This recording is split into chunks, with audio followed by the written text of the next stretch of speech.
wabarakatuh. Selamat datang di channel Buhabhab.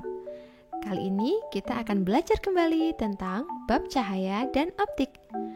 Tentunya bagi kalian yang belum subscribe, silahkan klik tombol subscribe terlebih dahulu agar kalian tidak ketinggalan video terbaru dari Buhabhab. Oke, mari kita mulai belajar. Perhatikan gambar-gambar berikut. Gambar 1, gambar 2, gambar 3.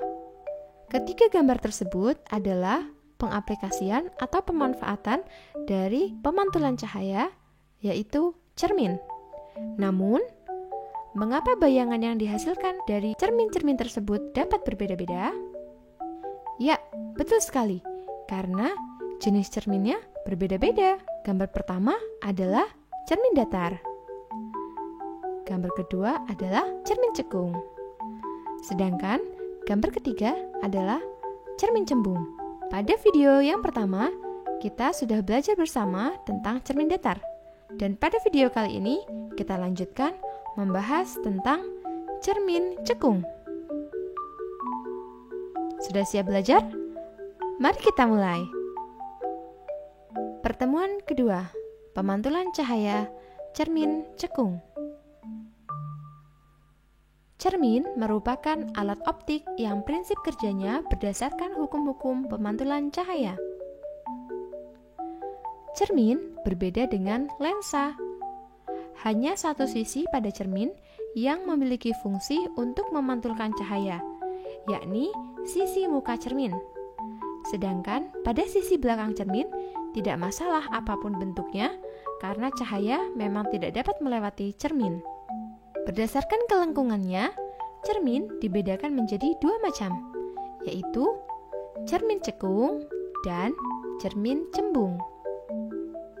Cermin cekung memiliki muka cermin berbentuk cekungan ke dalam seperti wajan penggorengan. Cermin cekung berfungsi untuk memantulkan dan kemudian memfokuskan cahaya yang datang. Cermin cekung atau konkav biasa disebut juga sebagai cermin positif karena bersifat memfokuskan sinar cahaya atau konvergen. Pemanfaatan cermin cekung dapat kita temui dalam kehidupan sehari-hari seperti pada cermin rias atau kosmetik. Dengan cermin tersebut, kita dapat melihat bagian dari wajah kita lebih jelas. Kemudian, reflektor pada lampu senter. Dan pada cermin gigi atau cermin mulut yang biasa digunakan dokter gigi untuk mengecek kondisi mulut atau gigi kita. Nah, sebelum belajar lebih jauh tentang cermin cekung, mari kita perhatikan bagian-bagian cermin cekung terlebih dahulu. Seperti yang Buhabhab sampaikan di awal, bahwa bentuk cermin cekung adalah melengkung ke dalam seperti bentuk wajan penggorengan ya. Nah, bagian yang bergaris-garis ini adalah bagian belakang cermin, sedangkan bagian yang mulus ini adalah bagian depan cermin cekung. Garis yang panjang ini disebut sebagai sumbu utama dan yang Buhabhab tandai ini adalah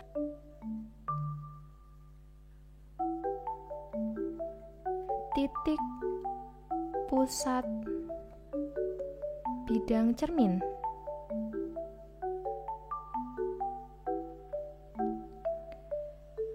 Sedangkan yang ditandai dengan huruf F kecil ini adalah titik fokus, dan yang ditandai dengan huruf R ini adalah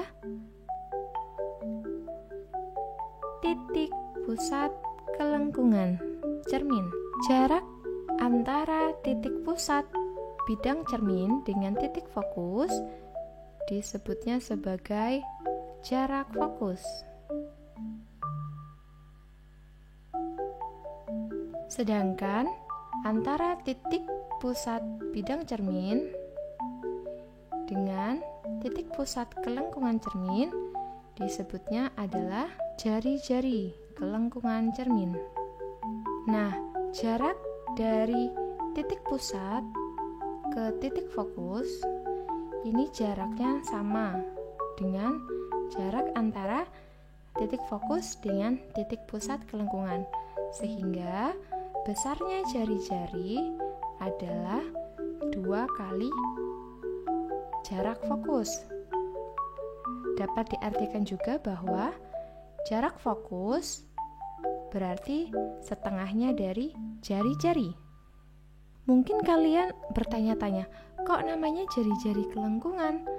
Jari-jari kan biasanya ada di lingkaran. Nah, sebetulnya kalau gambar cermin ini digambar secara penuh, sebetulnya ya lingkaran. Anggap saja ini lingkaran sempurna ya, dimana lingkaran memiliki jari-jari. Tapi untuk memudahkan dalam mempelajari sifat dan posisi bayang pada cermin cekung, maka cukup sedikit bagian ini saja. Tidak perlu kita menggambar secara utuh. Nah, cermin cekung dibagi menjadi beberapa ruang atau segmen. Ruang ini akan membantu kita untuk menentukan banyak hal pada cermin, seperti membantu kita untuk menentukan di mana bayangan akan muncul serta sifat-sifat bayangannya. Pada cermin cekung terdapat 4 ruang, yaitu ruang 1, yaitu ruang yang terletak antara titik pusat bidang cermin dengan titik fokus. Kemudian ada namanya ruang 2. Ruang 2 adalah ruang antara titik fokus dengan titik pusat kelengkungan cermin. Kemudian ada ruang 3, yaitu ruang dari titik pusat kelengkungan cermin sampai ke depan. Tidak terbatas ya. Kemudian ada namanya ruang 4, yaitu ruang yang terletak di belakang cermin. Secara garis besar kita harus tahu terlebih dahulu mana yang bagian depan cermin. Ini berarti depan cermin ya, yang Bu Habhab tandai dengan kursor. Ini adalah area depan cermin. Kemudian belakang cermin, ini adalah area belakang cermin. Kemudian posisi masing-masing ruang. Ada ruang 1, ada ruang 2, ada ruang 3, dan ada ruang 4. Seperti yang Bu Habhab sampaikan bahwa ketika belajar cermin dan lensa, kita akan belajar tentang bagaimana menentukan posisi bayangan dan sifat-sifat bayangan. Nah, untuk mengetahui posisi bayangan dan sifat-sifat bayangan pada cermin cekung, kita dapat lakukan dengan 2 cara. Yang pertama yaitu dengan melukis bayangan. Yang kedua, kita juga bisa menggunakan rumus. Yang pertama, akan kita pelajari bersama tentang bagaimana cara melukis bayangan pada cermin cekung. Agar dapat melukis atau menggambar bayangan pada cermin cekung, kita perlu memahami yang pertama, ada 3 macam jalannya sinar, dan kita juga harus memahami tentang aturan ruang pada cermin cekung. Yang pertama, mari kita ketahui dulu tentang jalannya sinar pada cermin cekung. Ada 3 jenis jalannya sinar yang akan selalu dipakai untuk menggambar bayangan pada cermin.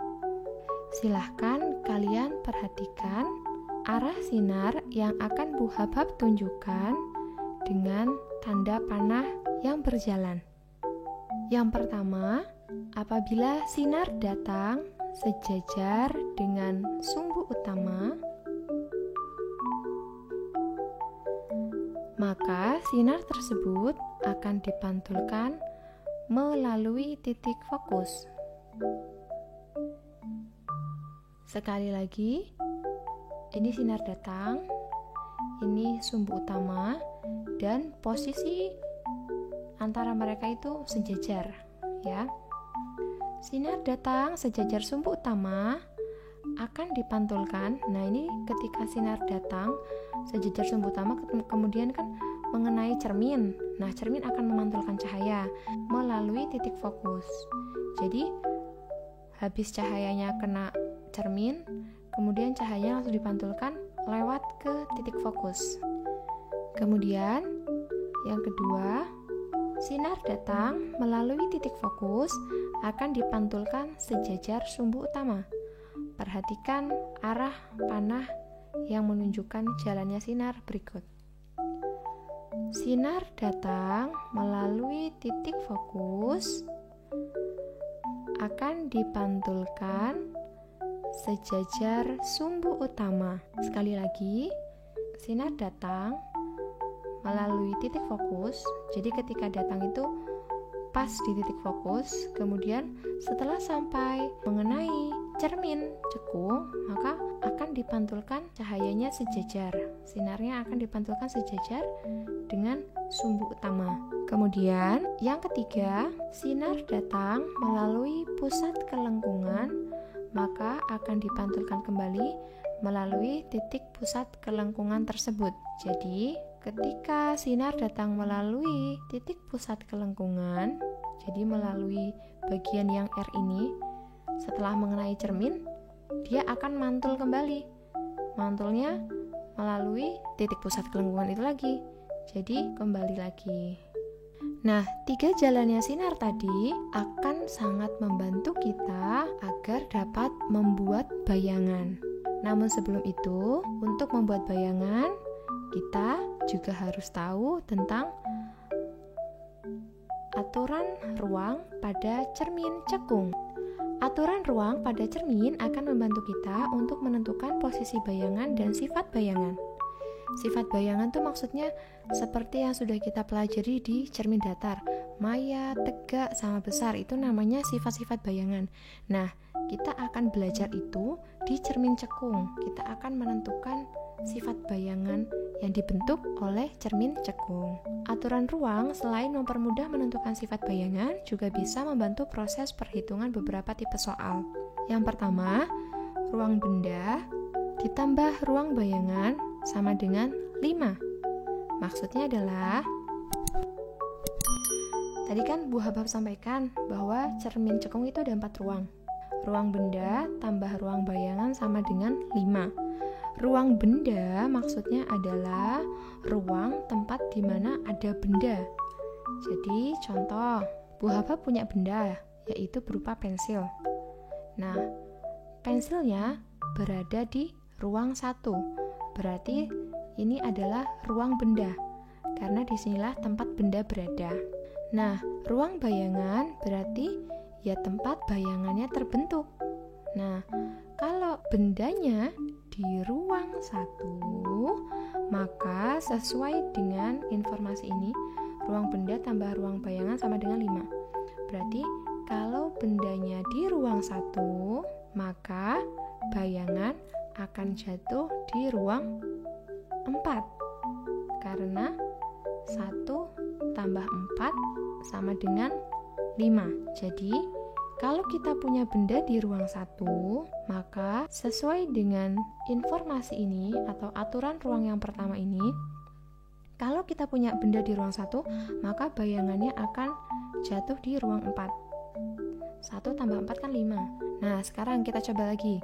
Berarti kalau Bu Habab punya benda di ruang 2, kira-kira bayangan akan jatuh di ruang berapa ya? Ya, betul sekali. Berarti bayangan akan jatuh di ruang 3. Ayo kita coba lagi. Berarti kalau Bu Habab punya benda di ruang 3, maka bayangan akan jatuh di ruang berapa ya? Hebat! Betul sekali. Yaitu benda akan jatuh di ruang 2. Kemudian, kalau benda di ruang 4, tidak mungkin terjadi karena bendanya tidak bisa dong masuk ke dalam cermin. Kan ini bagian belakang cermin, ya kan? Jadi di cermin cekung tidak ada benda yang ada di ruang 4 karena ruang 4 ini belakang cermin. Nah, kurang lebih itu adalah aturan yang pertama. Kemudian, aturan selanjutnya adalah kita dapat menentukan sifat nyata atau maya pada bayangan dengan ketentuan apabila bayangan terletak di depan cermin, maka bayangan tersebut disebut bayangan nyata.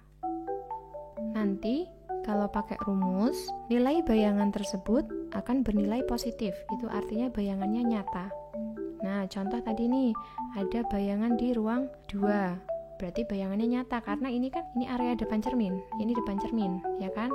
Yang belakang ini belakang cermin. Kemudian, apabila bayangan jatuh di belakang cermin, maka disebut maya. Nanti kalau pakai rumus akan ditandai dengan angka yang bernilai negatif. Contoh bayangan yang di ruang 4 ini adalah bayangan maya karena dia berada di belakang cermin atau di dalam cermin. Sama seperti ketika kalian mempelajari cermin datar kemarin. Sifat cermin datar kan salah satunya maya karena bayangan wajah kalian ada di dalam cermin atau di belakang cermin. Itulah yang disebut bayangan maya. Kemudian, aturan yang ketiga, kita dapat menentukan bayangan tersebut tegak atau terbalik, yaitu apabila yang pertama, bayangan dikatakan tegak apabila bayangannya berada di ruang 1 atau 4. Seperti yang tadi dicontohkan. Maka ketika Bu Habhab membuat bayangan di ruang 4, bayangan pensilnya berdiri sama seperti benda pensil yang ada di ruang 1 tadi. Karena sifat tegak itu tidak terbalik atas dan bawahnya. Kemudian, bayangan dikatakan terbalik apabila bayangan jatuh di ruang 2 atau di ruang 3. Maka tadi di ruang 2 ini, di ruang 2 dan di ruang 3, Bu Habhab membuat bayangan pensilnya ini terbalik. Selanjutnya, kita dapat menentukan bayangan itu bersifat diperkecil atau jadi diperbesar apabila bayangan dikatakan diperkecil jika ruang benda lebih besar daripada ruang bayangan. Contoh, apabila kita punya benda di ruang 3, maka bayangan akan jatuh di ruang berapa ya tadi? Ya, bayangan akan jatuh di ruang 2. Nah, ini kan ruang benda nih. Ini ruang benda. Ini ruang bayangan. Ruang bendanya berada di ruang 3. Kemudian bayangannya berada di ruang 2. Berarti kan 3 lebih besar daripada 2. Maka dari gambar ini, dari yang awalnya benda pensilnya ini gambarnya cukup besar, maka bayangannya jadi lebih kecil. Itu artinya bayangannya diperkecil. Nah, selanjutnya bayangan dikatakan diperbesar apabila ruang benda lebih kecil daripada ruang bayangan. Contohnya, tadi kita punya benda di ruang 1 nih. Bendanya di ruang 1. Nah, bayangannya berarti jatuh di ruang berapa ya? Betul, bayangannya akan jatuh di ruang 4. Nah, 1 sama 4 kan lebih besar 4. Maka, dari benda pensil yang kecilnya segini, ketika pensilnya ditaruh di depan cermin cekung pada ruang 1, nanti bayangan yang akan dihasilkan di belakang cermin ini jadi lebih besar. Jadi pensilnya terlihat lebih besar karena pensilnya di ruang 1, bayangannya di ruang 4. Sehingga bayangan tersebut bersifat diperbesar. Nah, sekarang kalau Bu Habhab punya benda di ruang 2, maka bayangan kan akan jatuh di ruang 3 nih. Berarti ruang benda lebih kecil daripada ruang bayangan. Sehingga di gambar ini bayangan pensilnya ukurannya lebih besar karena bayangan yang terbentuk adalah diperbesar. Oke, kita sudah belajar bersama tentang 3 jalannya sinar pada cermin cekung dan pengaturan ruang pada cermin cekung, maka sekarang mari kita melukis bayangan. Bayangan cermin cekung ketika benda berada di ruang 1. Sinar datang sejajar sumbu utama, dipantulkan melalui titik fokus. Sinar datang melalui titik fokus, dipantulkan sejajar sumbu utama. Sinar datang melalui jari-jari kelengkungan akan dipantulkan kembali melalui jari-jari kelengkungan. Nah, bayangan akan terbentuk dari perpotongan ketiga sinar tersebut. Namun perhatikan bahwa ketiga sinar tersebut terlihat ke arah yang berbeda-beda dan nampak tidak terbentuk potongan. Yang satu ke sini, yang satu ke sini, yang satu ke sini, maka tidak akan ketemu titik potongnya. Sehingga untuk menentukan bayangan pada benda di ruang 1, sinar-sinar tersebut harus dicari perpanjangan sinarnya, yaitu diperpanjang ke belakang cermin. Nah, sehingga akan dapat terbentuk bayangan dari potongan ketiga sinar tersebut, yaitu tepatnya berada di sini. Maka, dari lukisan bayangan tersebut diperoleh sifat bayangan ketika benda di ruang 1, yaitu maya, tegak, diperbesar. Selanjutnya, bayangan cermin cekung ketika benda berada di ruang 2. Sinar datang sejajar sumbu utama, dipantulkan melalui titik fokus. Sinar datang melalui titik fokus, dipantulkan sejajar dengan sumbu utama. Sinar datang melalui jari-jari kelengkungan, akan dipantulkan kembali melalui jari-jari kelengkungan. Perhatikan, pada gambar ini tentunya kita harus betul-betul menggambar dengan presisi.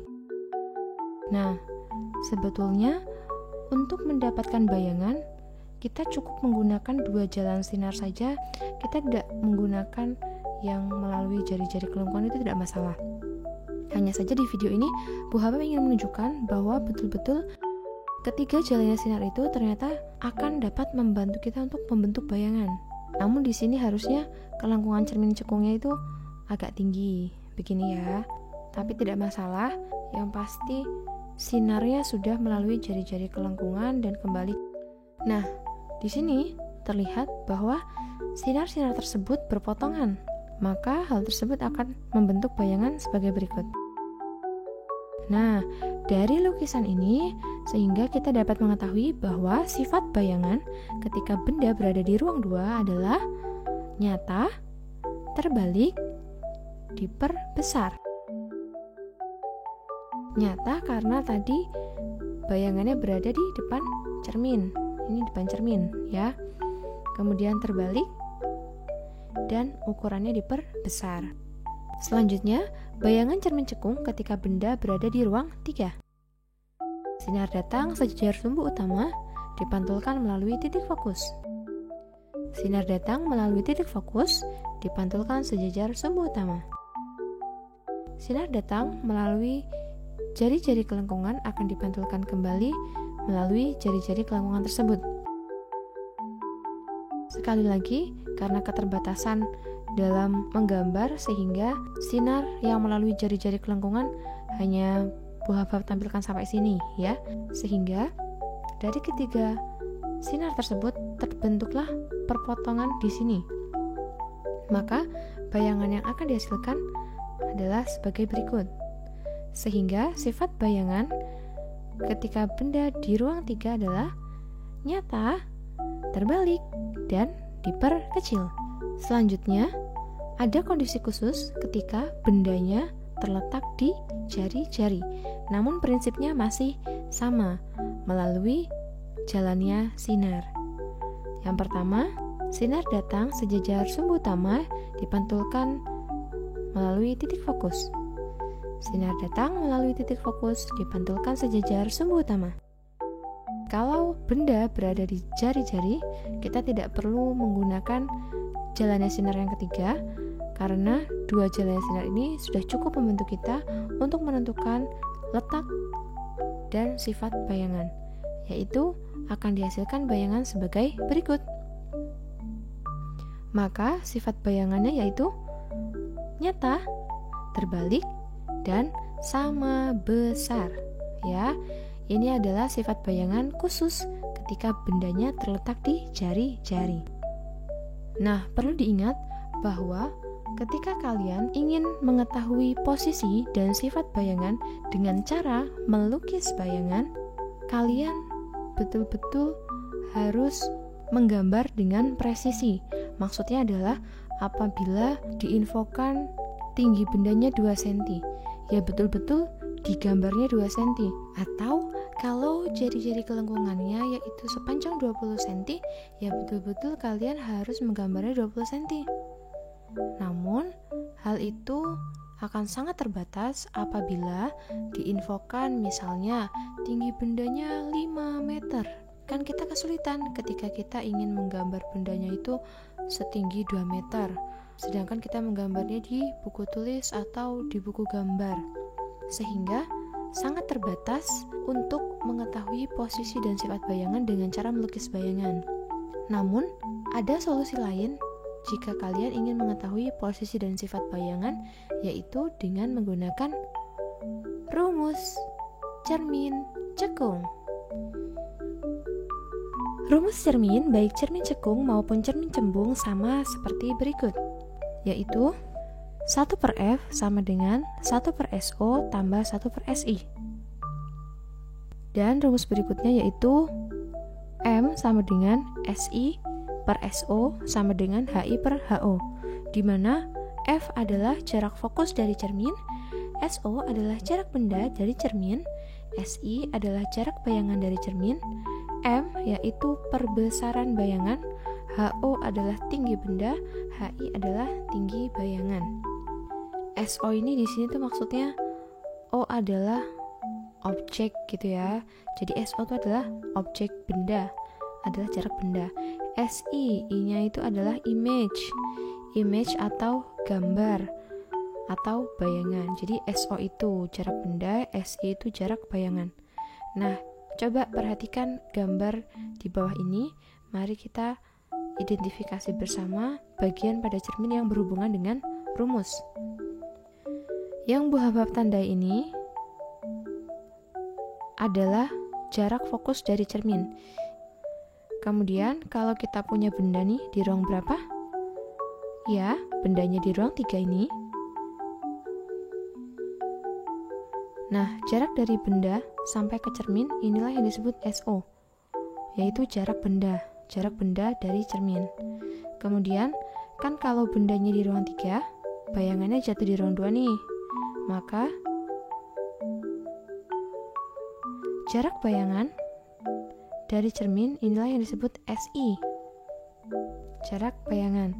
Kemudian ini berarti adalah tinggi benda, HO. Nah, ini adalah tinggi bayangan atau HI. Untuk dapat lebih memahami rumus cermin cekung, saatnya kita latihan soal. Nomor 1. Jari-jari sebuah cermin cekung adalah 8 cm. Di depan cermin terdapat benda setinggi 2 cm pada jarak 12 cm dari cermin. Tentukan perbesaran, tinggi, dan sifat bayangan. Nah, di sini diketahui jari-jari sebuah cermin cekung adalah 8 cm. Berarti ini adalah informasi R ya, jari-jari kelengkungan, yaitu 8 cm. Kemudian terdapat benda setinggi 2 cm, berarti 2 cm adalah informasi HO, tinggi benda, dan jarak benda dari cermin itu 12 cm, maka itu informasi SO. Kita diminta menentukan perbesaran atau M, tinggi bayangan atau HI, dan sifat bayangan. Mari kita jawab. Langkah pertama adalah kita perlu mengetahui jarak fokusnya terlebih dahulu, yaitu dengan cara apa? Nah, di sini kita kan punya jari-jari kelengkungan nih, yaitu 8 cm.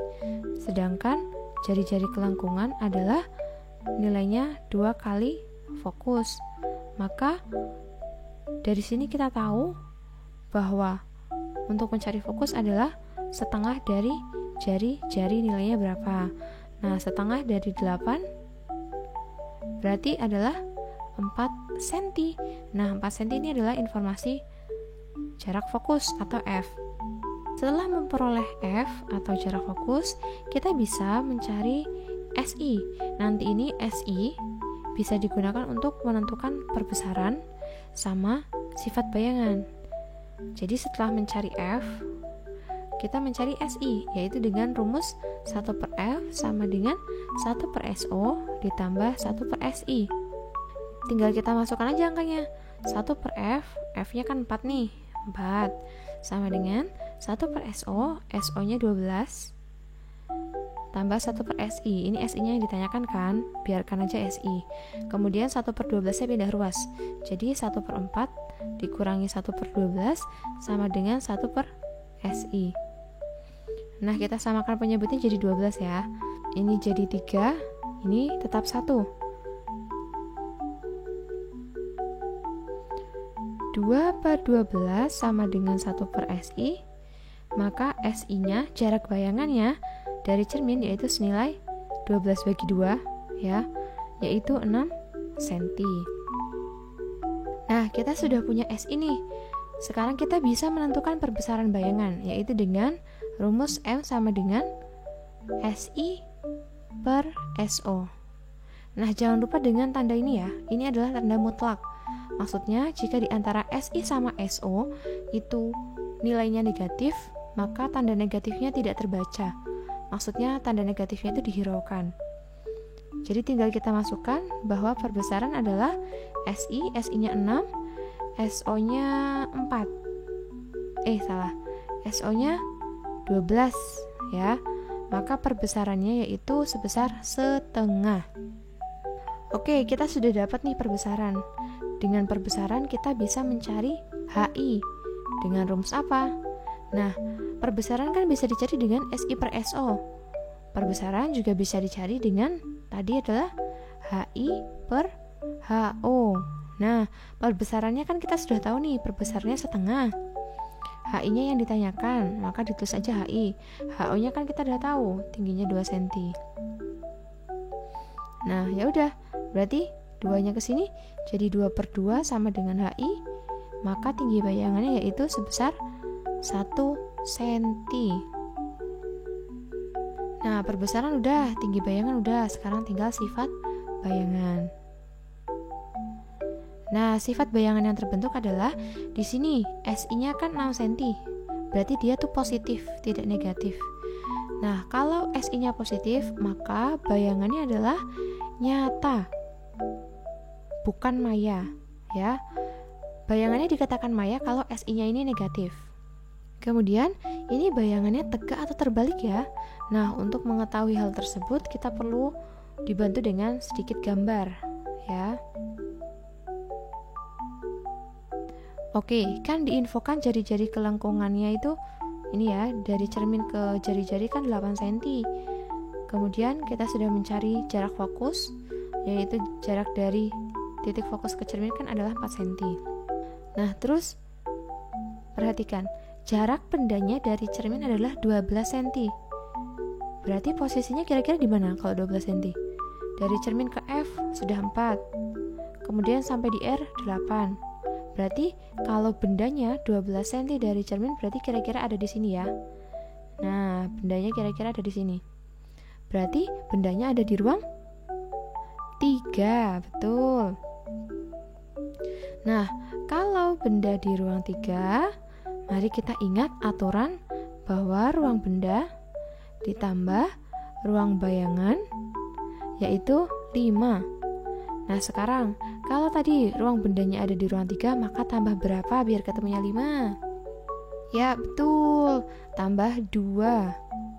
Sehingga bayangan yang akan terbentuk adalah di sini, di ruang 2. Nah, dari gambar ini diketahui bahwa bayangannya bersifat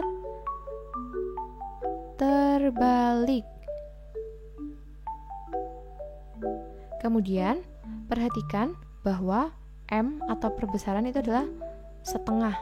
Berarti bayangannya itu besarnya itu setengah kali dari bendanya.